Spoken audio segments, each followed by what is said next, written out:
வணக்கம் ஃப்ரெண்ட்ஸ், நம்ம இந்த வீடியோவில் பார்க்க போகிறது என்னென்னு பார்த்தீங்கன்னா 6th ஸ்டாண்டர்ட் செகண்ட் டேர்மில் இருக்கக்கூடிய 3rd யூனிட். நம்ம நேற்று இன்ட்ரோ பார்த்தோம், எடுத்துக்காட்டுகள் சம்மெல்லாம் பார்த்தோம். அதாவது ப்ராஃபிட் அண்ட் லாஸ் கொடுத்துருந்தாங்க. ஸோ அதோட பயிற்சி கணக்குகள் நம்ம இந்த வீடியோவில் பார்க்க போகிறோம். ஸோ இதுக்கு முன்னாடி போட்ட வீடியோஸ் எல்லாமே பிளேலிஸ்ட்டில் இருக்குது. மேக்ஸ் சமச்சீர் புக்கு அப்படின்னு சொல்லி ஒரு பிளேலிஸ்ட் இருக்கும். அதில் 6th ஃபஸ்ட்டு டேர்மில் இருக்கக்கூடியது எல்லாமே இருக்கும். அதே மாதிரி செகண்ட் டேர்மில் இருக்கிறது எல்லாமே தொடர்ந்து வரும். டெய்லி வாட்ச் பண்ணுங்கள். ஸோ ஃபஸ்ட்டு பார்த்தீங்கன்னா ஆல்ரெடி ஒரு பில் பட்டியல் கொடுத்துட்டாங்க. இதை வச்சு சில கேள்விகள் கேட்டிருக்காங்க. ஓகேவா? ஃபஸ்ட்டு அங்காடியின் பெயர் என்ன? ஸோ அங்காடியோட பெயர் என்ன? முல்லை மரப்பொருள் அங்காடி, அதுதான். அடுத்து பட்டியல் எண். பட்டியல் எண்ணா இதோட எண்ணு. So 7 to 8. ஒரு கரும்பலகையோட விலை, ஒரு கரும்பலகை நல்லா ஞாபகம் வச்சுக்கோங்க. ஸோ கரும்பலகை 2 வாங்கியிருக்காங்க, அதனால 6000 ரூபாய். ஆனால் ஒன்று 3000 ரூபாய் விலை 1. ஓகேவா? அடுத்து எத்தனை ஜோடி அமரும் மற்றும் எழுதும் பலகை பள்ளி வாங்கியது? அமரும் பலகையும் எழுதும் பலகையும் எத்தனை ஜோடின்னு கேட்டிருக்காங்க. ஸோ அமரும் பலகையும் எழுதும் பலகையும் 50 ஜோடி வாங்கியிருக்காங்க. ஸோ அப்போ வெறும் ஆன்சர் 50 ஜோடி. 50 ஜோடின்னா என்ன அர்த்தம்? 2 50. பட்டியலின் மொத்த தொகையை சரிபார்க்க அப்படின்னு பார்த்தீங்கன்னா என்ன பண்ணணும்? நம்ம இந்த 50 × 12,200 போடணும். 50 × 1500 போட்டால் இது வருதான்னு பார்க்கணும். அடுத்து 2 × 3000 போட்டால் இது வருதான்னு பார்க்கணும். 10 × 950 போட்டால் இது வருதா, 10 × இது போட்டால் இது வருதா, இது எல்லாத்தையும் கூட்டி பார்த்தோன்னா இந்த அமௌண்ட் வருதான்னு செக் பண்ணணும். கரெக்டாக தான் இருக்குது. அடுத்தது என்னென்னா இன்ஃபர்மேஷன் கொடுத்துருக்காங்க. இதை வச்சு என்ன பண்ண சொல்லியிருக்காங்க? பில் பண்ண சொல்லியிருக்காங்க. ஸோ இதை நீங்கள் ட்ரை பண்ணி பாருங்கள். அடுத்தது நம்ம வந்துட்டோம் ப்ராஃபிட் அண்ட் லாஸுக்கு வந்துட்டோம். ஸோ நம்ம டைரெக்டாக ப்ராஃபிட் அண்ட் லாஸுக்கு போயிடலாம். ஃபர்ஸ்ட் என்ன கொடுத்துருக்காங்க? அடக்க விலை விற்பனை விலை கொடுத்துருக்காங்க. லாபமா லட்டமா? ஸோ அடக்க விலை கம்மியாக இருக்குது, விற்பனை விலை அதிகமாக இருக்குன்னா கண்டிப்பாக லாபம். எவ்வளோ லாபம்னா டிஃப்ரென்ஸு. ஸோ அப்போ 20 ரூபாய் லாபம். அடுத்து இங்கேயும் பாருங்கள், அடக்க விலை கம்மியாக இருக்குது, விற்பனை விலை அதிகமாக இருக்குது. ஸோ அப்போ இங்கேயும் லாபம். எவ்வளோ டிஃப்ரென்ஸ்னு பார்த்தோம்னா 10 ரூபாய் தான் டிஃப்ரென்ஸ். ஸோ 10 லாபம். அடுத்து 120 ரூபாய் அடக்க விலை, லாபம் 20 ரூபாய். அப்படின்னா 120ஓட 20 கூட்டினோம்னா எவ்வளோ வரும்? 140. அதுதான் விற்பனை விலை. அடுத்து அடக்க விலை விற்பனை விலை, விற்பனை விலை கம்மியாக இருக்குது, அப்போ கண்டிப்பாக நட்டம் தான் வரும். எவ்வளோ நட்டம்? டிஃப்ரென்ஸ் பார்த்தீங்கன்னா 10 ரூபாய். ஸோ அப்போ நட்டம்ங்கிறது 10. அடுத்து பாருங்க, 120 ரூபாய் அடக்க விலை, லாபம் 25னா 120ஓட 25 கூட்டுங்க 145. ஸோ விற்பனை விலை 145. அடுத்தது பாருங்க டேபிள், அடக்க விலை 110, குறித்த விலை 130, தள்ளுபடி இல்லை. அப்போ விற்பனை விலை என்ன இருக்கும்? அதே குறித்த விலை தான் விற்பனை விலையாக இருக்கும். ஏன்னா இங்கே தள்ளுபடி இல்லை, அதனால அதை அப்படியே வச்சுக்கணும். சரி, இப்போ இதை வச்சு லாபமா நட்டமா? இதையும் தான் நம்ம கம்பேர் பண்ணணும். அதிகமாக இருக்குது விற்பனை விலை, இப்போ கண்டிப்பாக லாபம் தான். ஸோ டிஃப்ரென்ஸ் பாருங்கள், 20 ரூபாய் லாபம். சரி, இங்கே டிஸ்கவுண்ட் கொடுத்துருக்காங்க. அப்போ டிஸ்கவுண்ட் என்ன பண்ணணும்? அந்த மார்க்கெட் ப்ரைஸ்லேருந்து கழிச்சாதான் அது விற்பனை விலைக்கு வரும். அப்போ 130லேருந்து 10 ரூபாய் போச்சுன்னா 120. ஸோ 110க்கும் 120க்கும் டிஃப்ரென்ஸ் எவ்வளோ? 10. இது லாபத்தில் வரும். ஓகே. அடுத்து இங்கே 30 ரூபாய் தள்ளுபடி. ஸோ அப்போ 130லேருந்து 30 கழிச்சோம்னா 100 ரூபாய். 110 ரூபாய்க்கு வாங்கி 100 ரூபாய்க்கு விற்கிறாங்க. ஸோ அப்போ கண்டிப்பாக நட்டம் தான் வரும், 10 ரூபாய் நட்டம். அடுத்த கொஸ்டின்ல பாருங்க, இங்க லாபம் இல்லை நட்டம் தான் இருக்கு, தள்ளுபடி ஒண்ணுமே கொடுக்கல. ஓகேவா? ஸோ அப்போ தள்ளுபடி நம்ம தான் கண்டுபிடிக்கணும்.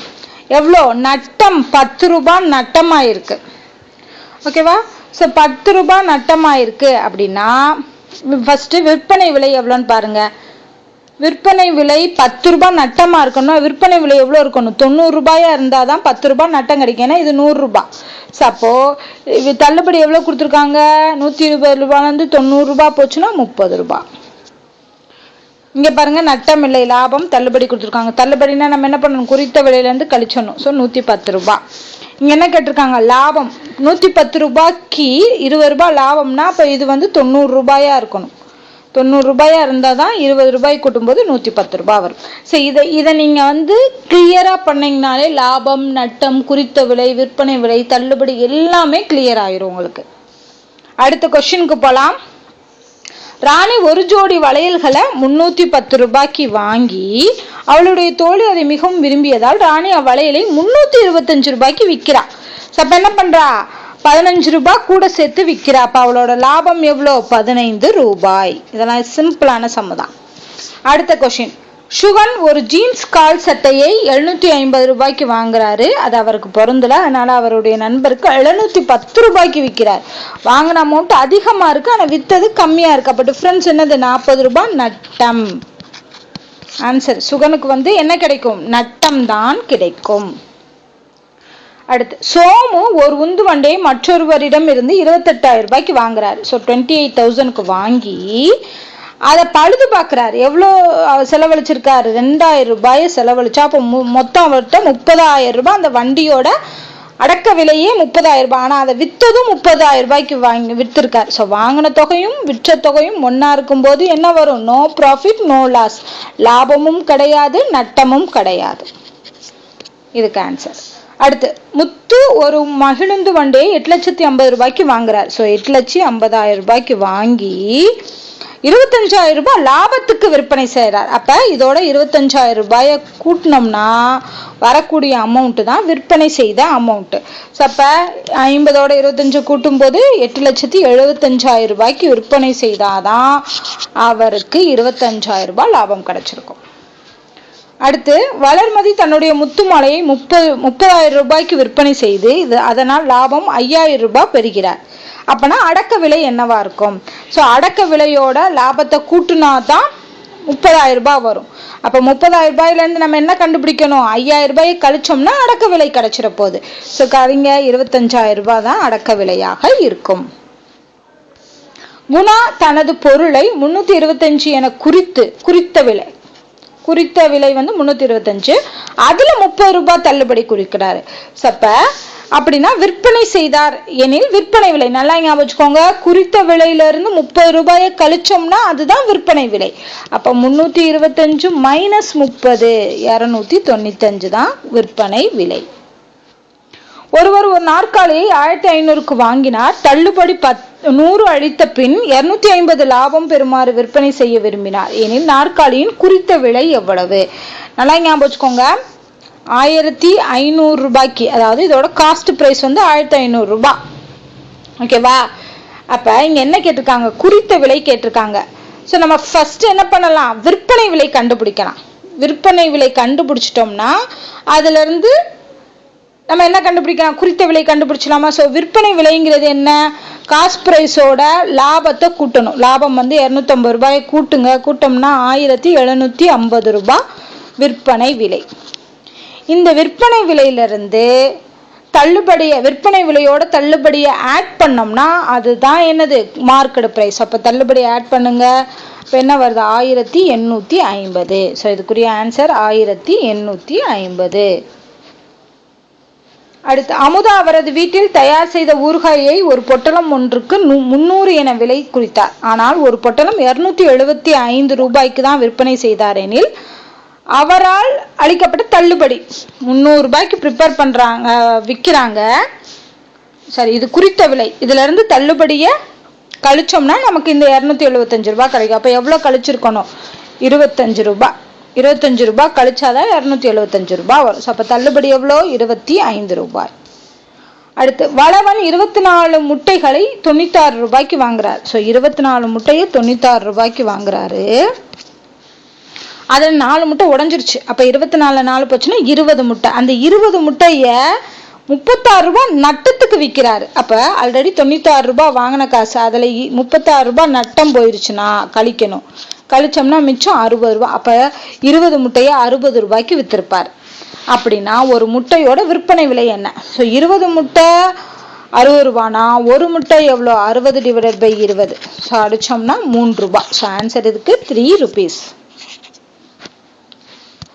அடுத்து கடைசி கொஸ்டின் 14th கொஸ்டின் பார்க்கலாமா? மங்கை ஒரு அலைபேசியை 12,585 ரூபாய்க்கு வாங்கினார். அது கீழே விழுந்து பழுதாகிவிட்டை. சரி செய்ய 500 ரூபாய் செலவு வேற செஞ்சிருக்காங்க. ஓகேவா?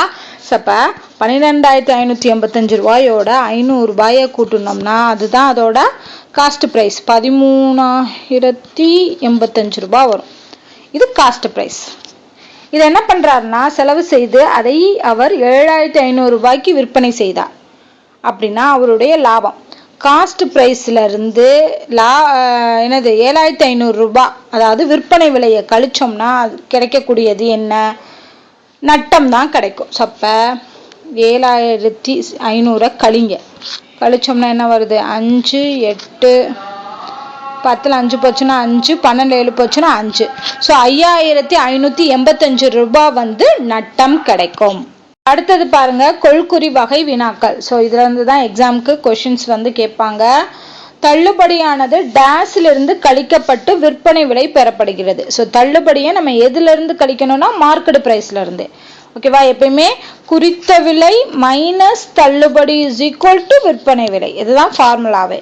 ஸோ அப்போ ஆன்சர் இதுக்கு குறித்த விலை. அடுத்து கூடுதல் செலவுகள் எப்போதும் டேஸ்ல அடங்கியுள்ளது. கூடுதல் செலவு எல்லாமே எதுல வரும்? காஸ்ட் பிரைஸ், அடக்க விலையில தான் வரும்.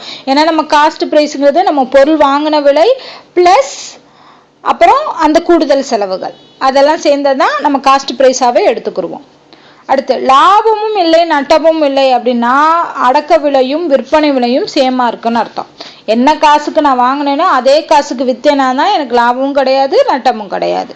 அடுத்து தள்ளுபடி, இப்பதான் ஃபார்முலா பார்த்தோம். இதே தள்ளுபடி மட்டும் இங்கிட்டு வேணும்னா என்ன பண்ணணும்? விற்பனையை வந்து இந்த சைடு கொண்டு வரணும். அப்ப என்ன ஆகுது? குறித்த விலை மைனஸ் விற்பனை விலை. குறித்த விலையிலிருந்து விற்பனை விலையை கழித்தோம் என்றால் தான் நமக்கு தள்ளுபடி கிடைக்கும். ஓகேவா? ஸோ இதுக்குரிய ஆன்சர் வந்து விற்பனை விலை. ஸோ அவ்வளோதான். இந்த வீடியோவில் பயிற்சி 3.1 ஃபுல்லாகவே நம்ம பார்த்துட்டோம்.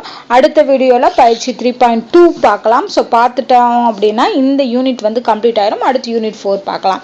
ஸோ இந்த வீடியோவில் ஏதாவது டவுட் இருந்துச்சுன்னா கமெண்ட் பண்ணுங்க. இந்த வீடியோ உங்களுக்கு பிடிச்சிருந்தா லைக் அண்ட் ஷேர் பண்ணுங்க. நன்றி.